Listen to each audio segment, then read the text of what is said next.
ભાવનગર જિલ્લાના મહુવા માર્કેટિંગ યાર્ડમાં સફેદ ડુંગળીના ભાવ 302 રૂપિયા સુધી પહોંચ્યા। ભાવનગર જિલ્લાના મહુવા માર્કેટિંગ યાર્ડમાં આજે ખેડૂતો પોતાની વિવિધ જણસી લઈને વેચાણ કરવા માટે આવ્યા હતા। ખેડૂતોને ભાવ પણ સારા મળ્યા હતા। માર્કેટિંગ યાર્ડમાં છેલ્લા ઘણા સમયથી લાલ તેમજ સફેદ ડુંગળીની પણ આવક નોંધાઈ રહી છે। માર્કેટિંગ યાર્ડમાં આજે થયેલ હરાજીમાં ડુંગળી લાલના ભાવ 108 રૂપિયાથી લઈને 351 રૂપિયા સુધી રહ્યા હતા। ગઈકાલની સરખામણીએ તેના ભાવમાં 51 રૂપિયાનો વધારો નોંધાયો છે, જ્યારે આજે 3784 કટા લાલ ડુંગળીનું વેચાણ કરવામાં આવ્યું હતું। આ સાથે જ મહુવા માર્કેટિંગ યાર્ડમાં આજે સફેદ ડુંગળીના ભાવ 121 રૂપિયાથી લઈને 302 રૂપિયા સુધી રહ્યા હતા। ગઈકાલની સરખામણીએ સફેદ ડુંગળીના ભાવમાં પ્રતિ મણે 46 રૂપિયાનો વધારો નોંધાયો છે। આજે 2287 કટા સફેદ ડુંગળીનું વેચાણ કરવામાં આવ્યું છે। મહુવા માર્કેટિંગ યાર્ડ ખાતે આજે બાજરીની પણ હરાજી કરવામાં આવી હતી। 279 કટા બાજરીની આવક નોંધાઈ હતી। તેના ભાવ 330 રૂપિયાથી લઈને 639 રૂપિયા સુધી રહ્યા હતા। તેમજ એરંડાની પણ 8 કટાની આવક આજે નોંધાઈ હતી। તેના ભાવ 1142 રૂપિયાથી લઈને 1272 રૂપિયા સુધી પ્રતિમણે રહ્યા હતા।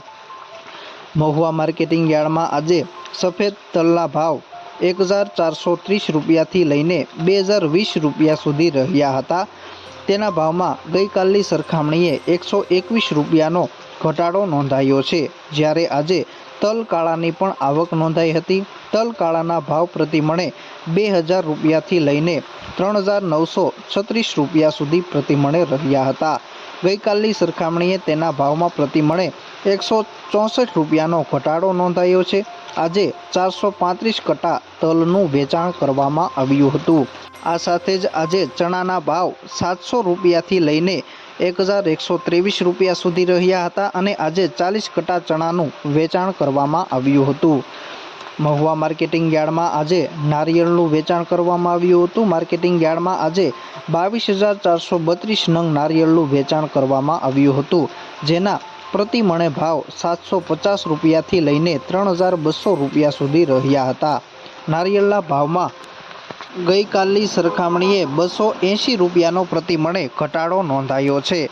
આ સાથે જ માર્કેટિંગ યાર્ડમાં આજે તુવેરની પણ 46 કટાની આવક નોંધાઈ હતી, જેના ભાવ 1000 રૂપિયાથી લઈને 1353 રૂપિયા સુધી પ્રતિ મણે રહ્યા હતા। જ્યારે આજે મહુવા માર્કેટિંગ યાર્ડમાં ઘઉં ટુકડાની પણ 112 કટાની આવક નોંધાઈ હતી। ઘઉંના પ્રતિ મણે ભાવ 461 રૂપિયાથી લઈને 579 રૂપિયા સુધી રહ્યા હતા।